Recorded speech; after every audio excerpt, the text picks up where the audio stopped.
Alright guys, today I want to do a full unboxing review and setup of my new dual PS4 controllers. I do want to say thank you to the company for sending these out for release. Let's go and take a look at them.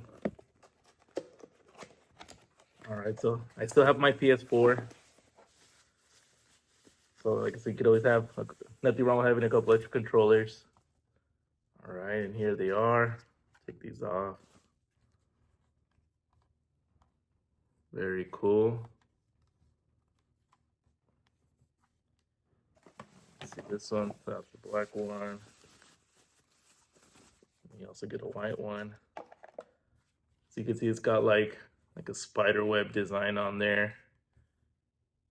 Nice little feature. Has all the same ports. Hook up your mic here, charge it here. It does come with both of the cables to keep them both up and charged. So